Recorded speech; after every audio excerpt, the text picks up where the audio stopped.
Bonjour à toutes et à tous, ici Montorus et bienvenue dans ce Morning Bull Run. On a pas mal de choses à voir, on a un Bitcoin qui perd plus de 4% de sa valeur en l'espace de seulement quelques heures. On a évidemment les altcoins qui dévissent suite à ce qui se passe sur le plan géopolitique. Donc évidemment, sur la semaine, on a toujours des cryptos qui performent, mais globalement, on est sur du rouge. Ça risque de continuer sur le court terme. On va voir dans ce morning pourquoi, comment, qu'est-ce qui se passe et quelles sont finalement les raisons de cette chute. Et on va parler également des bonnes nouvelles parce qu'il y a toujours du bon et du mauvais à aller chercher. Et finalement, on verra quelles conclusions il faut en tirer. N'oubliez pas de vous abonner tout de suite à la chaîne YouTube pour suivre les Morning Bull Run avec nous le matin et pour avoir un condensé pendant que vous buvez un petit peu votre café. D'ailleurs, je vous souhaite à tous un bon vendredi, une belle fin de semaine et un bon début de week-end. Mais bref, l'idée, c'est de vous donner toutes les informations dont vous avez besoin concernant le marché des crypto-monnaies. C'est parti! Alors normalement on commence toujours par les mauvaises nouvelles, mais aujourd'hui on va commencer par les bonnes. On a la Chine et les États-Unis qui annoncent un accord sur un cadre général des droits de douane. Donc ça va dans la continuité des discussions qui ont été menées à Genève un mois plus tôt, et donc cette attente vise tout simplement à apaiser les tensions commerciales croissantes, notamment sur les semi-conducteurs, les terres rares et les visas étudiants. Donc l'accord prévoit un accès facilité des étudiants chinois aux universités américaines, une possible levée des restrictions sur les terres rares par la Chine, des négociations pour réduire les obstacles à la technologie, à l'IA et aux semi-conducteurs. Et on a Donald Trump qui s'est montré favorable à un apaisement. Donc il a déclaré, si nous n'ouvrons pas la Chine, nous ne ferons peut-être rien. Une détente apparente, mais encore fragile, qui pourrait influencer fortement les marchés dans les prochains jours. On a eu, donc ça finalement c'est une bonne nouvelle, parce que, on va le voir après, mais on a toujours une pyramide au niveau de l'importance des événements fondamentaux, et on a la géopolitique et ce qui se passe justement avec les guerres, les accords commerciaux, les tensions ou pas avec différents pays. Et donc là, on a un accord potentiel qui a été trouvé, ce qui est une excellente nouvelle. Donc il n'y a rien qui a été signé, en tout cas pour le moment, mais tout est sur la bonne voie. C'est des informations quand même qu'il faut prendre avec des pincettes parce que eh bien, ça fait plusieurs fois qu'on a des tentatives d'accord qui finalement échouent, mais ça semble en tout cas être sur le bon chemin, sur la bonne voie pour que enfin cette guerre commerciale entre les deux soit apaisée et qu'on puisse repartir de plus belle. Concernant toujours la même chose, eh bien on a un accord qui est très important qui a été trouvé, je vais vous expliquer pourquoi. C'est un accord avec la Chine pour sécuriser l'approvisionnement américain en terres rares. Donc les terres rares, c'est quoi? Eh bien, ce sont des métaux stratégiques indispensables aux batteries, aux radars, aux satellites, aux systèmes de défense, aux smartphones, etc. Et donc la Chine, actuellement, il faut savoir qu'elle détient plus de 70% de la production mondiale de terres rares. C'est d'ailleurs pour ça que Donald Trump veut annexer le Groenland, parce que il y aurait potentiellement des ressources assez importantes en terres rares. Donc ceci explique cela, si vous voulez. Et donc ce que contient l'accord, eh bien, c'est une fourniture régulière des terres rares à l'économie américaine. En contrepartie, les États-Unis faciliteront l'accès des étudiants chinois aux universités américaines, et l'accord reste soumis, encore une fois, à la validation finale de Trump et du président chinois. Donc ce compromis marque la fin de 2 jours de discussion à Londres, prolongeant la trêve qui a été conclue à Genève, et il vise à apaiser les tensions commerciales en réduisant les droits de douane et en renforçant la coopération bilatérale des deux pays. Et donc derrière l'accord, les États-Unis veulent accélérer les livraisons de terres rares qui sont jugées actuellement trop faibles.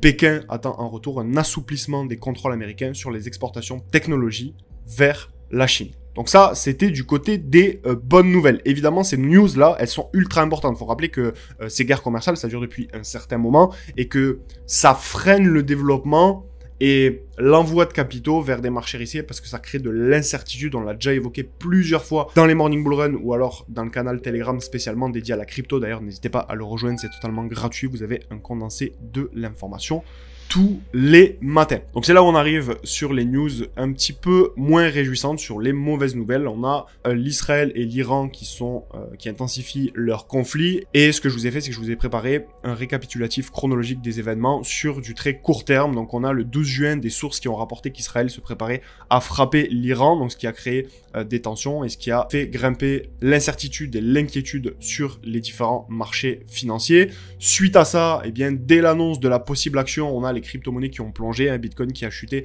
de plus de 1,7%, passant à environ 107 600 $, alors que le pétrole a monté de plus de 4%. Donc plus tard, le 12 juin, donc début du 13 juin, on a eu Israël qui a lancé une opération militaire nommée Opération Rising Lion, qui a tout simplement frappé plusieurs sites en Iran. Donc c'est des installations nucléaires, des bases militaires, scientifiques qui ont été ciblées, et il y a des explosions qui ont été signalées un petit peu partout, notamment à Téhéran. Suite aux frappes, eh bien, on a le pétrole qui s'est envolé de plus de 10%, on a le dollar et l'or qui ont grimpé en tant que valeur refuge, on a Bitcoin et Ether et les marchés actions qui ont corrigé. Et c'est là où c'est super important de observer ce qui se passe, tout simplement parce que on a beau dire que Bitcoin est une réserve de valeur, aujourd'hui, pour le moment, en tout cas quand il y a des gros événements comme ça, Bitcoin ne joue pas le rôle de réserve de valeur parce qu'on a un or qui grimpe et on a un Bitcoin qui dévisse. Donc ça montre que pour l'instant, en tout cas, le Bitcoin n'est toujours pas une réserve de valeur. Alors on lui donne cette fonction, on parle de Bitcoin comme une réserve de valeur.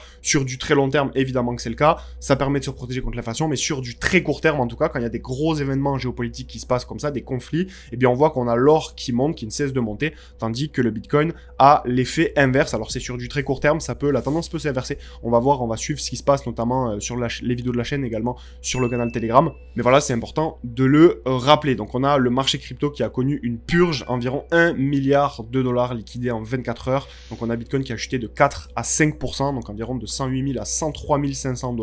Et donc ce conflit va être très important à suivre pour savoir ce qui va se passer, en tout cas sur du court terme. Évidemment sur du long terme, vous savez, vous connaissez un petit peu ma vision sur le marché. On a également, et je finirai avec ça, au niveau de ce qui se passe dans le monde avec la guerre entre l'Israël et l'Iran, le ministère des Affaires étrangères iranien qui a déclaré que les États-Unis, en tant que principal soutien d'Israël, seront responsables des conséquences des actions d'Israël. Et donc c'est pour ça que le marché crypto est en train de corriger. Et encore une fois, c'est sur du court terme et pas sur du long terme, je ne cesserai de le rappeler. On continue avec les news, des news qui sont pareil, toujours importantes à suivre. C'est pas parce qu'il y a du bruit sur du court terme, qu'il y a des événements qui font dévisser un petit peu le marché, qu'il faut pas continuer à suivre ce qui se passe sur notre vision long terme. Et on a les trésoreries centralisées qui détiennent 31% de l'offre en Bitcoin. Donc selon une étude qui a été menée par Gemini et Glassnode, près d'un tiers, donc 30,9% de l'offre totale en Bitcoin est désormais détenue par des trésoreries centralisées. Donc on a des gouvernements, des entreprises cotées, des ETF, encore des exchanges, et ça représente environ 6,1 millions de BTC, soit près de 668 milliards de dollars au cours actuel, et cette centralisation croissante témoigne évidemment d'un basculement vers une structure institutionnelle du marché. Les exchanges détiennent à eux seuls environ la moitié de ces avoirs, tandis que les gouvernements, bien que moins actifs, peuvent avoir un impact fort en cas de mouvement de leur portefeuille.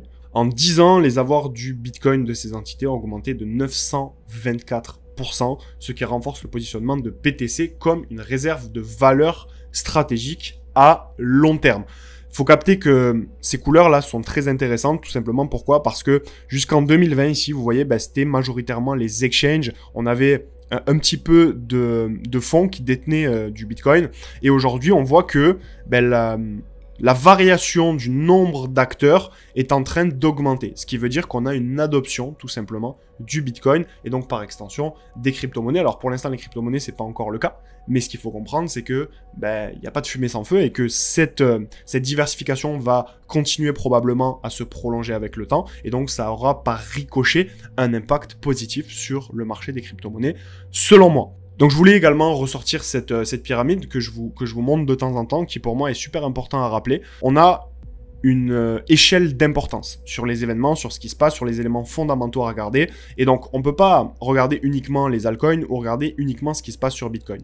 Pourquoi? Parce que vous le voyez, c'est tout en bas de la pyramide. Ce qui compte le plus, c'est la géopolitique. Donc c'est pour ça que ce qui se passe en ce moment sur du court terme est très important. C'est pour ça que les news sur les accords commerciaux entre la Chine et les États-Unis sont également très importants pour ce qui va se passer au niveau du marché des cryptos. On a la santé économique, donc c'est pour ça qu'on parle également souvent dans le canal Telegram et même ici sur la chaîne YouTube, d'ailleurs, des taux d'intérêt, de ce qui se passe au niveau de l'inflation. On regarde un petit peu les éléments fondamentaux économiques. Ensuite, on a les marchés financiers. donc les flux de capitaux tout simplement, qui en découlent de ce qui se passe sur la sphère géopolitique et économique, notamment américaine, et pour la géopolitique, c'est sur le reste du monde. Donc les marchés plus risqués ou moins risqués. Et ensuite, ces flux financiers vont avoir un impact sur le prix du BTC, et le prix du BTC va avoir un impact, pour finir, sur les altcoins.